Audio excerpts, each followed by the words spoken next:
Hello, my name is Janice Bowra and I'm a member of the U3A Film Group. As part of our continuing series of speaking with people from U3A, I have today with me Valerie Buckley, who's our immediate past president of U3A in WA, I think, as a whole. Hello, Valerie. Welcome. Hello, and thank you very much. Hello. Perhaps I could start today by asking you, why U3A? What was it that attracted you to U3A? I retired from teaching at the end of 2005 and was a bit of a loss, but it's a big year, your first year of retirement, so I wasn't diving headlong into anything.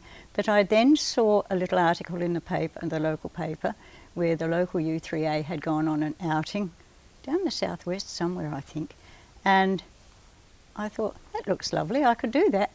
And I rang the person who was the contact person, who was Liz at the time, and of course Liz is a bundle of bubbles, and she told me all about it and invited me to come along, and that was when I went to my first U3A meeting. So it was probably the middle of 2006 that I went, and then I joined as from then. Are you aware of the origin of the name U3A? I have heard it, but I haven't locked it in. but I believe it was France or the UK that it originated. You joined U3A, yes. Obviously, well, you just said, in about 2006, and I understand that you became really involved and before long had taken positions on council. Well, for a few years I went quite haphazardly, I suppose, and was a bit selective and would go when I could and didn't if it wasn't quite convenient. And then I became treasurer at our local branch, and so you go every time. I would really recommend that anybody do get onto committees for any club they join, because it lets you know what it's all about. You really develop an understanding of the ethos of the group and how it works and where it came from and what its aims are. And so I became a couple of secretaries, and then I was treasurer at U3A, and as I said, then you could keep going. The other groups you joined, what were they? Can you tell me? Well, Probus, I joined the Shoalwater Ladies Probus Club, and just after I joined there, within weeks in fact, they had their AGM, and the secretary that had been there was leaving, said, no, I can't do this anymore, and nobody else put their hand up, and I'm sitting there thinking, can't be that hard. And so I put my hand up. Would you consider all the activities you've just described as your hobbies, or are there other interests and or activities that you do? I hadn't been an active sports person ever in my life, but I did realise that fitness was fairly important if you're going to have a healthy old age or third age. And so I began walking, well before I retired in fact. I began walking every morning, and I still do that. I still get up early in the morning and go for a walk and around Point Perrin, and so it's beautiful. And then in the early 2000s, a friend was going to a gym and also going to yoga, and I thought, yeah, well, I'll try that, because it was in McClarty Hall, so I could walk. And so one way and another. Yeah. You're busy. I keep busy, and I have children here, so they both my girls live in Rockingham, and their children, and so I try to see them and be involved in their lives, but not madly. They're quite independent, and the children are all grown up now, so they don't need babysitters or what have you. Before your retired life, which sounds really busy, I must say, tell me about your earlier working life. I think it's referred to as our second age. Was teaching the only profession you were involved in? Yes, it was. I went to Teachers College, Claremont Teachers College, where we now meet, the council in fact, and I graduated there in 61. So, and I was appointed to Donnelly River Mill School, which was a little mill town with 2 teachers' school. I understand the rules prevented women from marrying during their bonded time. Did that cause you any problems? It didn't cause me any problems, because I wasn't ready or wanting to get married at that time. So, though my boss did say that he had bought his wife. which is a way to put it. Oh, it was just incidental. So I guess that she was a teacher and they had married before her. 3 years were up. How many years did you teach?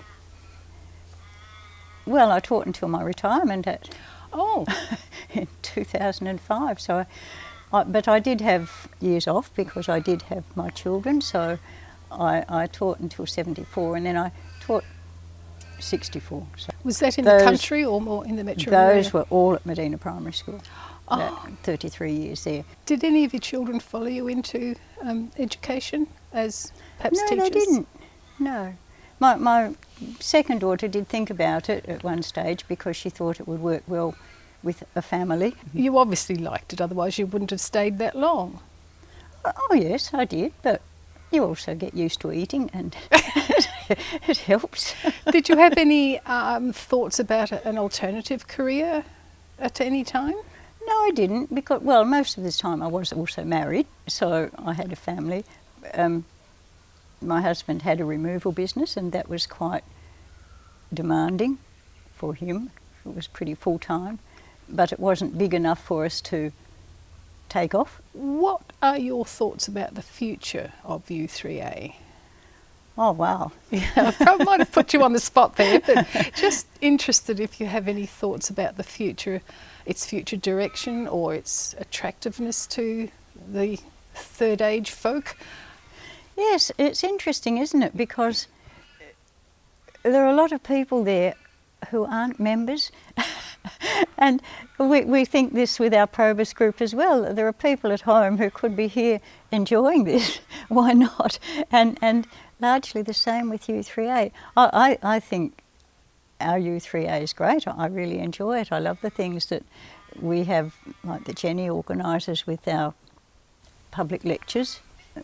They're so good, and the seminar was incredible.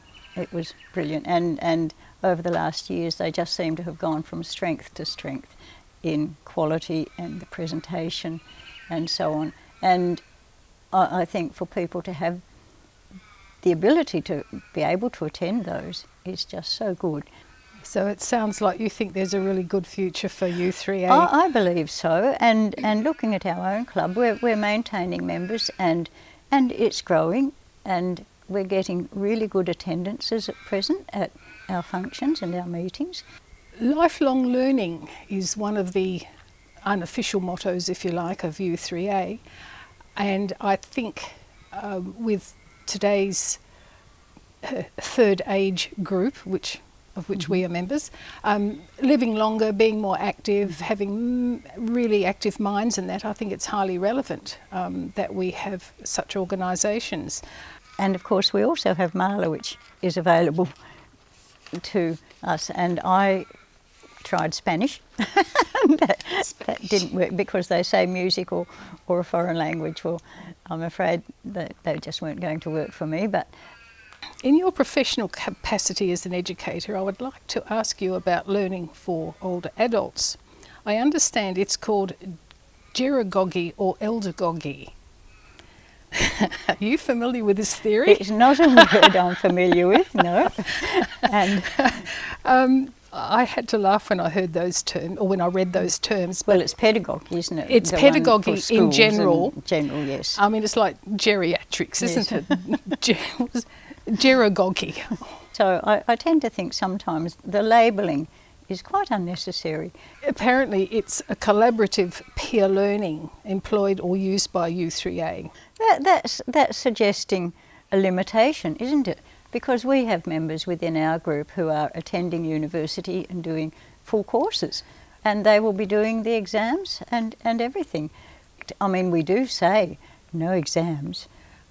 Exactly. And that is a great thing. And we don't have to do essays, and we don't have to do homework. We can just do it for this interest's sake and enjoy it and absorb it or not. Thank you so much for talking with us today. This has been a wonderful chat.